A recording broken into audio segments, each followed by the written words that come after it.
Good afternoon. Oh, you're over there. Why don't you guys come and sit over here? Then I don't have to keep swiveling all the way around. And I can... Is that okay? I mean, I don't want, don't want to put you out or anything. Okay.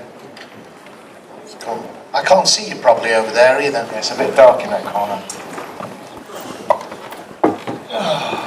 So, what do you want to know? How's it going today, Doug? Fine. Had a good queue? And I hope an A as well. Ba-boom! Stuff, funny man. So, flew from the States, and here you are in the UK. Do you get over to the UK much these days? It's 2.5 years since I was here, but 2.5 years ago was when I left to go and live permanently in the States. So I have I'm green carded at the moment. I'm a resident alien.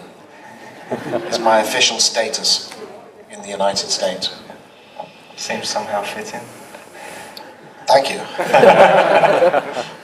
So how many people here were here yesterday? Okay. Do you have nothing better to do? Let's listen to me again. Okay, I'll try and avoid repeating myself for your benefit, though I already did. But carry on. Yep. So, obviously you're mostly well known for your work with Clive Barker, but your working relationship with Clive Barker began a long time before Hellraiser. Should we talk a little bit about that? Okay. Yes. Clive and I both grew up in Liverpool, and I first encountered him in rehearsals for the school play at Quarry Bank High School. So that was where I first got to know him. Yeah. And he at the time was writing, directing, producing, starring in, hand drawing his own posters for his own plays, which he used to put on at school. And so I kind of got drawn into that whole thing while I was still at Quarry, and never quite got out of it. After school in university, we started doing kind of experimental theatre in Liverpool, which grew into the Dog Company when we moved down to London. We're doing plays which have now been published of Clive's, like if any of you are familiar with those, The History of the Devil and Paradise Street. So I played the devil in The History of the Devil, and Frankenstein in Love, in which I played Dr. Frankenstein, and Secret Life of Cartoons, in which I played Bugs Bunny. So there you go. There's a revelation. So, had you always wanted to do acting? Yeah, probably, without really being consciously aware of it. I was always doing it in Sunday school plays. Yeah. And at school. And I mentioned this in an interview I did earlier this morning. I have a very, very clear, fixed memory of sitting in, I would be, I think, 7, I think, around there, 7 or 8 years old, sitting in the stalls of the Empire Theatre in Liverpool, watching Norman Wisdom and Bruce Forsyth playing cricket in the pantomime, which I think was Robinson Crusoe. I don't know where playing cricket came into Robinson Crusoe, but it's panto, who the hell cares?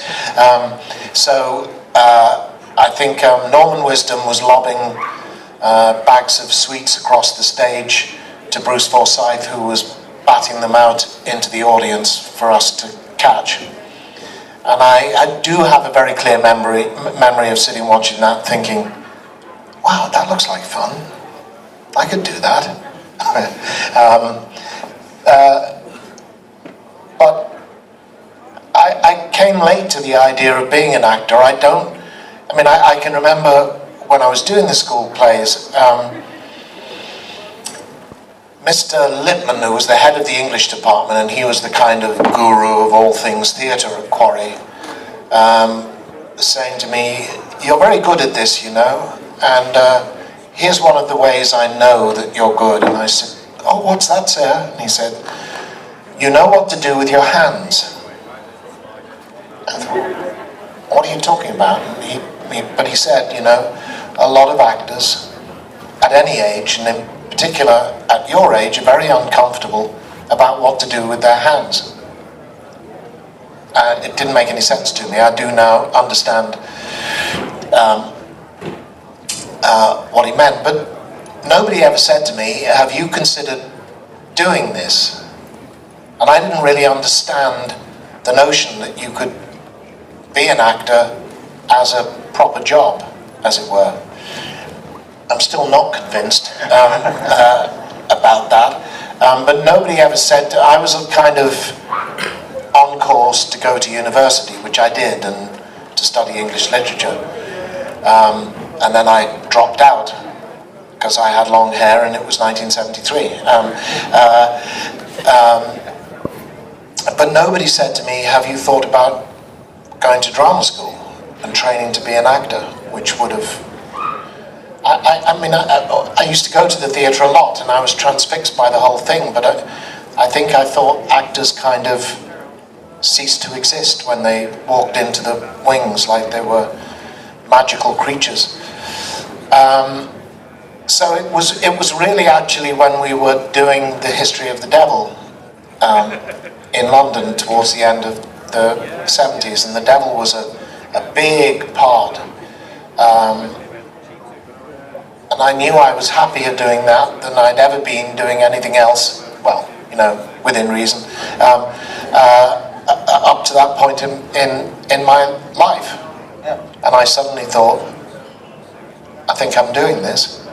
And I suppose then I would have had the choice of going to drama school, but I was, I guess, impatient enough and arrogant enough not to want to at that point go and have somebody else tell me how they thought I ought to be doing it.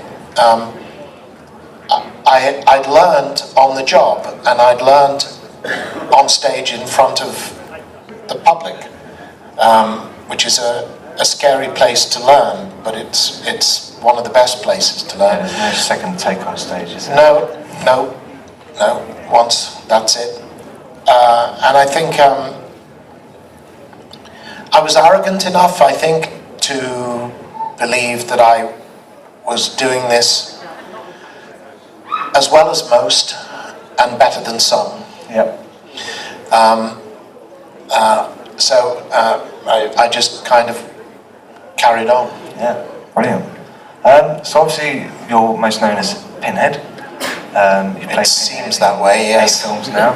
Obviously as Can't well... get away from the bastard. Carrying on with Clive Barker, you were in Nightbreed. Yes. You were in Exorcismus, Book of Blood, Wrong Turn 5. Wrong Turn 5. It's very popular.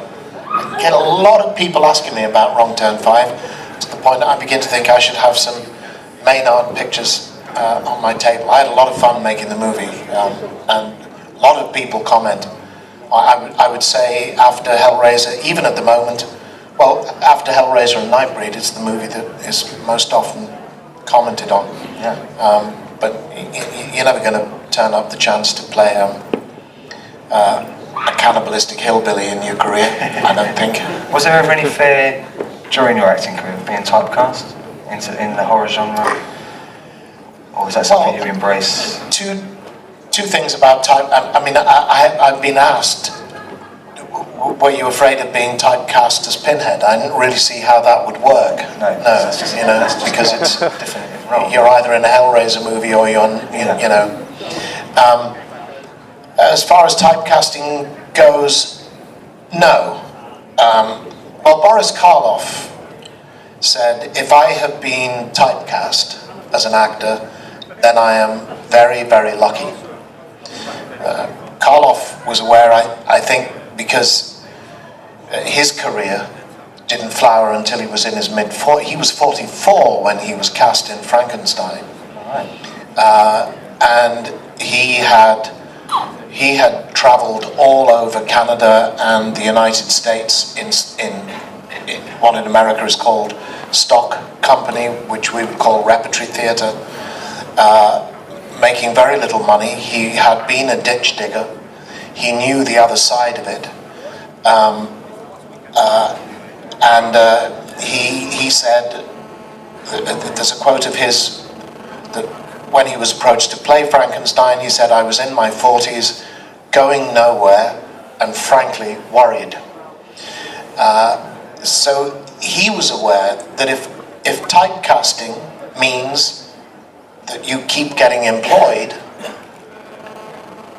what the hell are you complaining about? And he said, if I am typecast as an actor, I'm very fortunate. It's like being a carpenter who's known for making a particular style of table. And if you want that style of table, you go to that carpenter. And if you're lucky enough to be a carpenter who's making a popular style of table, you'll get lots of employment. This is an unforgiving profession.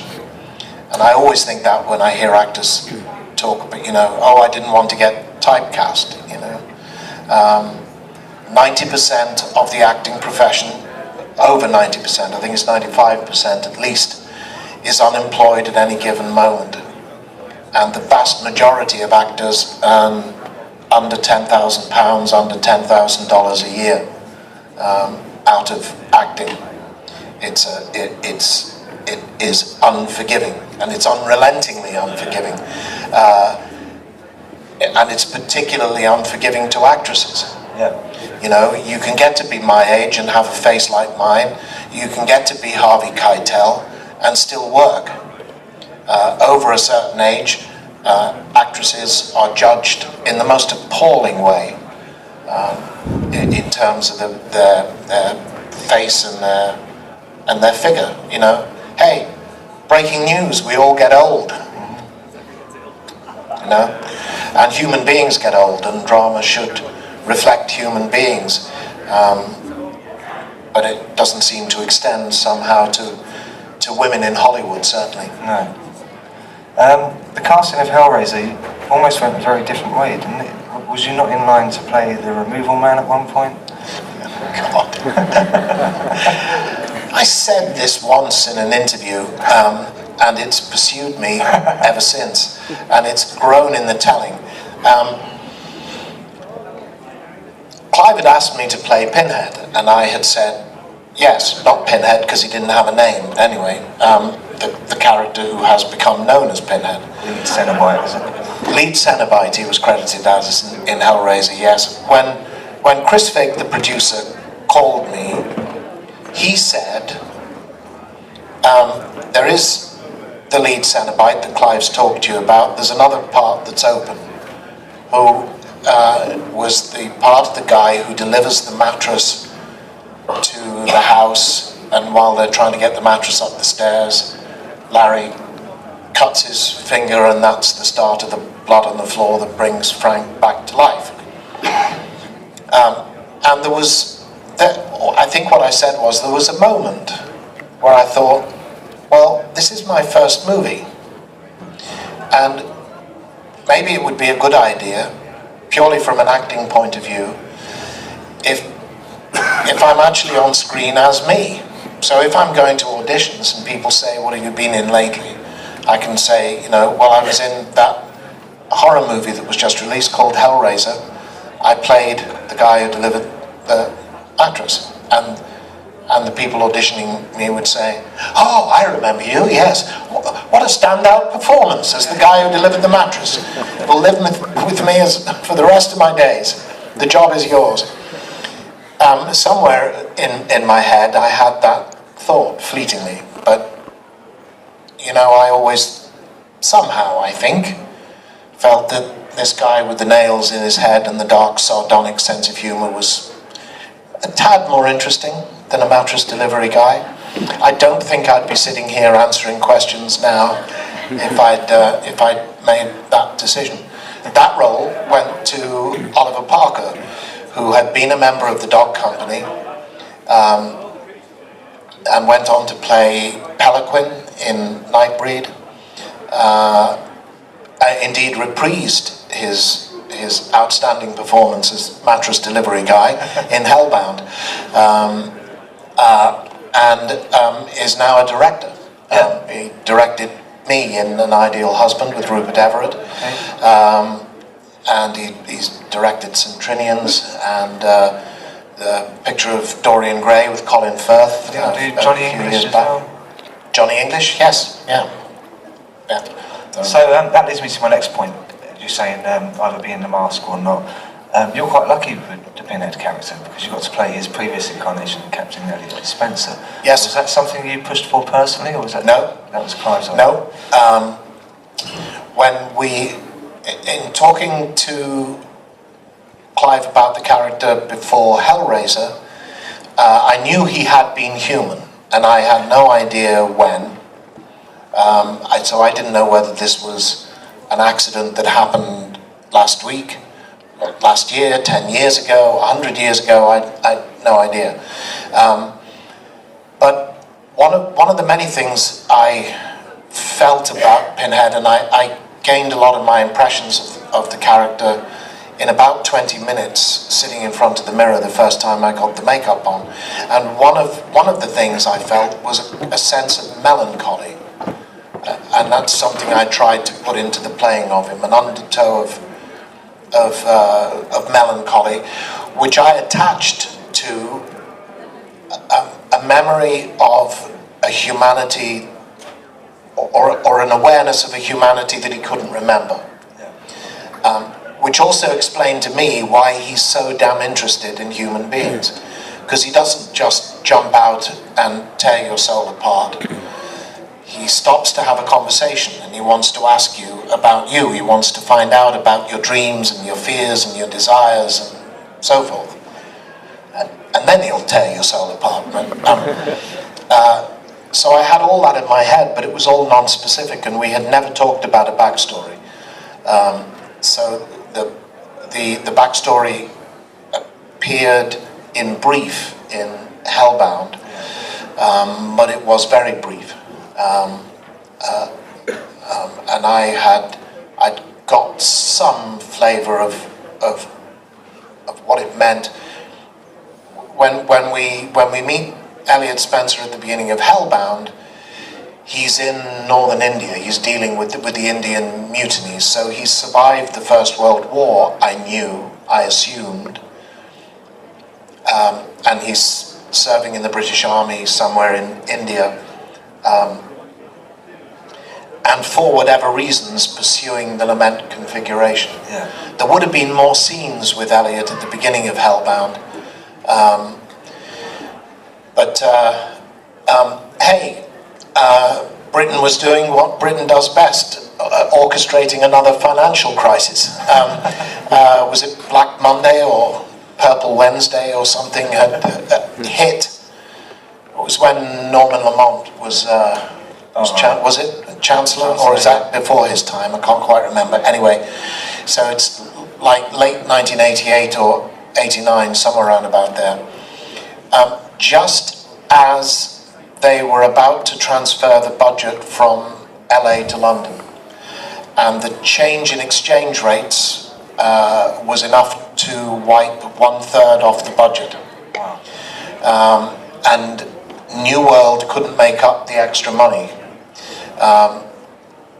There was indeed some discussion about delaying the production or cancelling it altogether, but they decided to go ahead. But obviously, when you've lost 1/3 of your budget, you have to start compromising a lot of plans for the production, and the additional scenes of Elliot, which would have been the familiar expositional scenes of which we revisited slightly in Hellraiser 3, that he would have been in an Indian street bazaar and tracking down, the little old man who would bargain with him and sell him the box before we get to the scene in the Quonset hut where he opens the box. Yeah. But those earlier scenes, being really expositional, were cut. Yeah. So we just dive straight into the Quonset hut. Obviously Pinhead is a character very close to your heart, and you've stayed with the role for 8 films. I think it's fair to say the quality of those films hasn't always been as good as it was. Might be fair for you to say that. Yeah, I think you ought to expand on that. I do apologise, but I've only ever seen the first 3. I've never watched any more. Oh, what the hell do you know about the remaining 5? Hold my hands up now. Let's just get your thoughts on the continuing saga of the Hellraiser movies and how you think it's gone. And okay, well, as soon as you make a sequel, you're damned. When everybody sits down in the theatre to watch Hellraiser, you are in a universe in which Hellraiser does not exist. Now Hellraiser exists. And everybody has their own sequel in their heads. Everybody's a critic, everybody's a producer, everybody's a director. Everybody knows what the sequel should be like. So you're on a hiding to nothing once you get into sequel territory. And the law of diminishing returns will start to kick in. It's inevitable. Hellbound, I think, came very close to matching Hellraiser. I know a lot of fans name Hellbound as their favourite movie of the series. Not for me, but you know, it's all opinion. Hellraiser 3, I think, also matches the first 2 films. Bloodline could have done, and should have done, and would have done if Dimension hadn't almost screwed the film entirely. Inferno is my least favourite film of the series for a whole bunch of reasons. And Inferno begins a trilogy of 3 Hellraiser films that were pre-existing screenplays, Right. that were tweaked to become Hellraiser movies. Inferno, Hellseeker, and Deader. So Hellworld, the 8th movie, was in fact the first original Hellraiser script since Bloodline. right. Now, to me, that's a measure of how little Dimension Films actually cared about the franchise.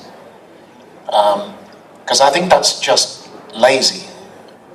That they weren't trying to plan any structure into how the franchise went ahead, and they could have done. I mean, you know, I know there's a lot of writers out there who were by that time huge Hellraiser fans, and would have jumped at the chance of getting to write a continuing installment in the saga.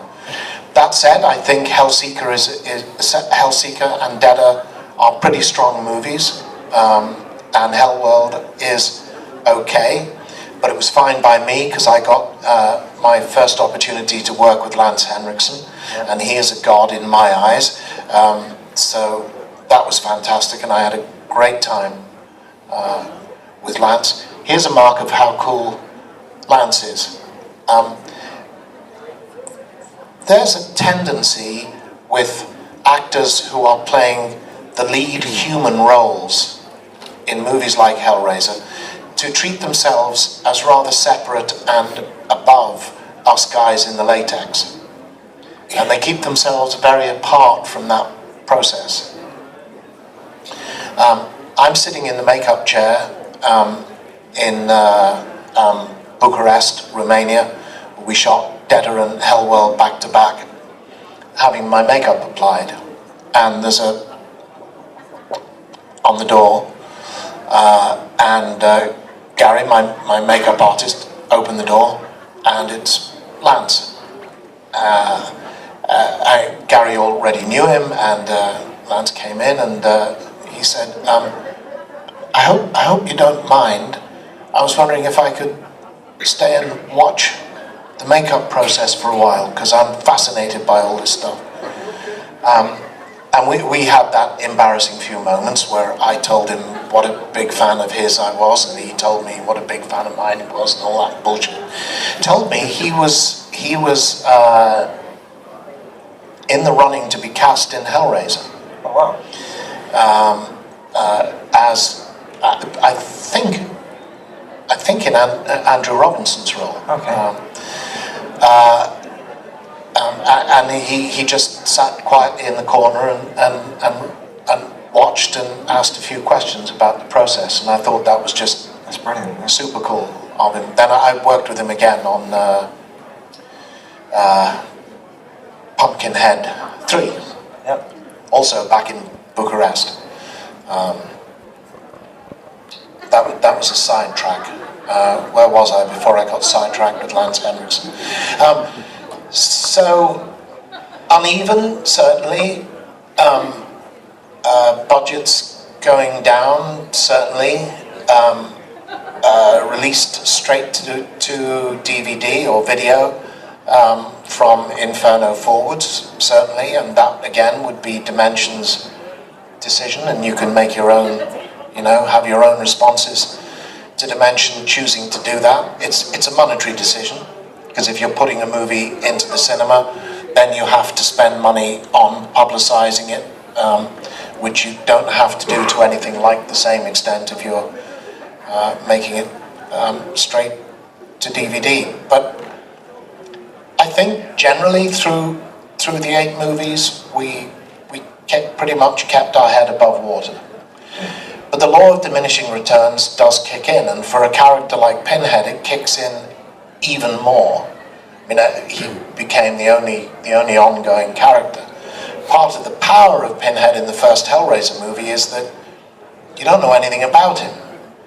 He turns up in the hospital and he tells you all about himself and his friends. We're Cenobites. Okay, and we're explorers in the further regions of experience. I don't know what you're talking about. We're angels to some and demons to others. Yes. Are you? Okay. I know you scare me. I don't know anything else about you. By the end of the movie, you're none the wiser. You've seen them do their stuff, but you don't really know where they come from or who they are or why the hell they are or who's in charge of them, if anyone is. These questions are all unanswered. And that's the power of the character in the first film. The things we don't know, the things we can't explain away, the things we can't put names on and put in a box and label it and put it away in a corner, are the things that worry us most, always. We all know what death is, but we don't know what our death is, and so it continues to bother us and worry us, and keep us awake, at 3 o'clock in the morning on the long dark nights of the soul, etc. And that, those 3 o'clock in the morning moments are the building blocks of horror, always. But as you go through the series, inevitably you have to start explaining. You have to start, pulling the curtain aside to reveal the Wizard of Oz. It's an inevitable process.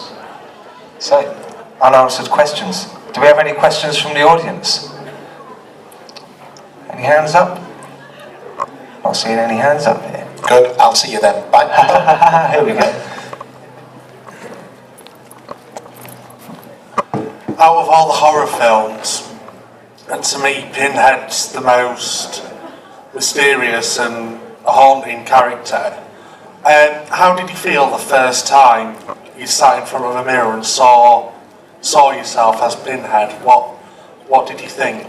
Good question. I touched on it a little bit earlier, and I've always said I found 95% of the character. I'd talked to Clive about the character, I'd read The Hellbound Heart, I'd read the screenplay several times, but It's that moment, just before we did the screen test, and it had taken 5 or 6 hours to get the makeup on that day. I asked everybody to leave, and I just sat in front of the mirror and stared. And it's genuinely a weird moment, because I've gone. I know my ears are my own, and my eyes were, because one of the decisions made at the screen test was that Clive thought the makeup was great, but My Baby Blues was undercutting the whole thing, so we put the black lenses in, but I didn't have those at that point. You just sit and stare at yourself, and you know, so I felt power and majesty and an aloofness and the melancholy that I mentioned, and all coming in together. And it's a good long tradition.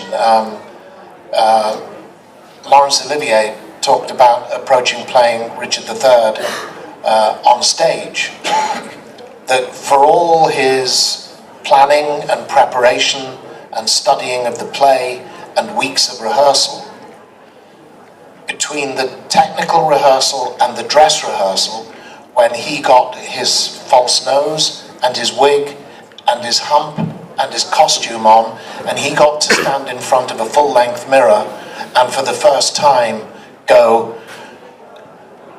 "Now is the winter of our discontent made glorious summer by this son of York." He had Richard. He knew him. And in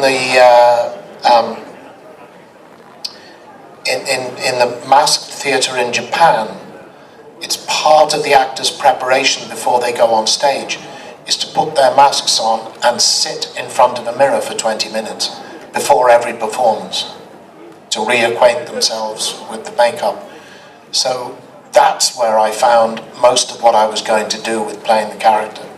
So of course then I started to, you know, what happens if I raise an eyebrow or I frown? How does that read in the makeup? Because I know what I'm doing when I'm frowning, but I don't know what Pinhead does when I frown. So you have to find all those things, and then, you know, you get to wonder to yourself, what does it sound like now if I say, "No tears, please. It's a waste of good suffering." Oh, this works. Okay, this might be fun. So that would be the answer. Good question. Any more questions? It's a bit dark in here. They could all be asking questions over there. We have a question there. Where's our man with the microphone? There he is. You might have been asked this one before, but there's been Freddy versus Jason. Has any thought of ever getting like an Avengers Assemble type horror collection of people in a movie? Justice League of Hell. I think I've seen photos of you with like Robert Englund, so I know you have met up, haven't you, before? But well, I've met some of the other, obviously Kane Hodder's here, but would any of you be up for it if a production company or whatever company approached you? Would that be something you'd be interested in? Well, yes, but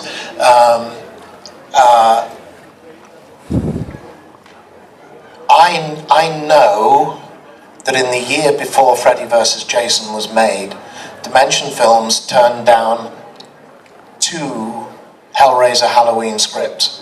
Here's your first problem in what you're suggesting.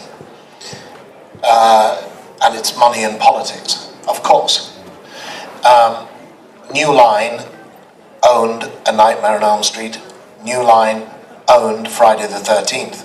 Therefore, they can put Freddy and Jason together. They don't own Pinhead. Therefore, the only way you can bring Pinhead into the equation is if you have a studio cooperation, which is okay because they share the setup costs and the production costs, but then they also only get half of the profits. Not popular. Plus, Miramax and New Line hated each other, but that's a whole other story. So they were talking about bringing Ash into the Freddy versus Jason thing. For whatever reason, there were never any subsequent Freddy vs. Jason movies. But I know that Dimension turned down 2 Hellraiser Halloween scripts, because they owned Halloween as well, so they could put Pinhead and Michael Myers together. Because they said, it won't work. Freddy vs. Jason will bomb. So Freddy vs. Jason came out and stomped all over the box office on the first weekend and became the first movie that year to stay at #1 for 2 successive weekends. Following Monday morning, Dimension Films want a Hellraiser Halloween movie made yesterday. And it was seriously being talked about. I know, because they had their A-team wish list in place. Clive said he would write it. John Carpenter said he wanted to direct it. And I was saying, ooh! And I know I had a conversation with Clive in which we talked about it, and Clive said, well, you know, I'm not really interested in this kind of wrestling matchup thing of Michael versus Pinhead. It's impossible, and it's pointless anyway, because it's a given that neither side can win, because if Pinhead wins, the Michael Myers fans are pissed off, and vice versa. What Clive said was, I'm more interested in finding out where the Hellraiser and Halloween maps intersect. Where does the landscape join? Where do the mythologies bleed into each other? And I know he was interested in the way that Rob Zombie blew this out of the water for me in his remake, but in John Carpenter's original, there's a supernatural edge to Michael that makes sense when he's shot and gets up and carries on walking and is stabbed in the neck with knitting needles and is then in the street looking up at the window. And it's given by Dr. Loomis, who spends the early part of the movie running around telling everybody who will listen, you don't know what you're dealing with, you don't know who he is, you don't know what he is, you don't understand. And I remember the first time I was watching the film, that was having a cumulative effect on me. I was starting to feel worried about Michael and scared about Michael, because it felt like there was an element to him that was something else beyond, you know, a screwed up kid with a love of masks and a bad attitude towards his sister. And that was where Clive was interested in edging into it. And certainly, you know, Pinhead can, in relation to Michael as a screwed up sociopathic sexual sadist, there's certainly plenty in there that would be of interest to Pinhead, we feel. And there it was, and then the next thing I knew was that Musti Akkad, the Akkad brothers who produced the first Halloween movie, who was tragically killed in a terrorist attack in a hotel in the Middle East a few years back. He said, I don't want this movie made. And I guess he had retained enough control over what was happening with the Halloween sequels that was enough to kill it. So it never happened. It's a shame. Yeah. I think we may have time for one more question before we wrap it. There we go, man up there.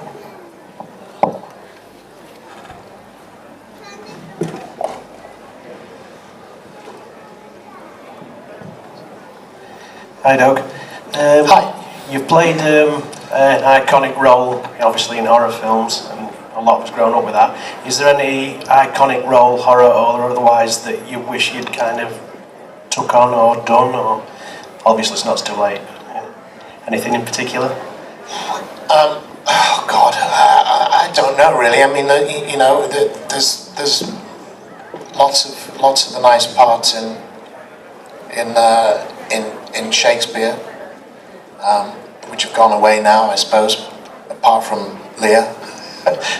Actors can always cling to the wreckage of Leah. When I get old enough, I can play him. Don't know really. I don't really covet other parts in that way. So I'm sorry to make it a disappointing last answer, but the honest answer would be no. grab a supplemental last question there, because you asked one already, right? Did you? No? Oh, it was him? You, go ahead then. Sorry, I'm taking over your That's job. fine, Doug, you carry on. Obviously, there's been all these rumours about a new Hellraiser. I know you released a statement originally, but have you got anything else to say on the matter? About Judgment? Yeah, this new rumoured Hellraiser. It's not rumoured, it's done. It's in the can. So, you know, it's like with... I turned down Revelation, because I didn't... The movie was being made for political reasons. It wasn't being made because they genuinely wanted to revitalise the franchise or move it forward. It was being made solely for political reasons. They were spending a pittance on it. They didn't care what they were doing, and the screenplay sucked. So I said no. Who's seen Revelation? Wow, remarkably few of you. Was it ever released over here? Yeah. Not released, it escaped? It sucked. Snuck under the wire? Okay. Well, I'd read the screenplay. I watched it a few months ago. I'd read the screenplay. I expected it to be bad. I didn't expect it to be that bad. I didn't think you could make a movie that bad, but they did. Judgment is a similar story, really. It's being made for exactly the same political reasons, about retaining the rights to the franchise. I have had, in relation to both these films, I have never spoken to anybody from Dimension Films. All my contact has been with Gary Tunnicliffe, who was my makeup artist on the last 5 Hellraiser films. He wrote the screenplay for Revelation,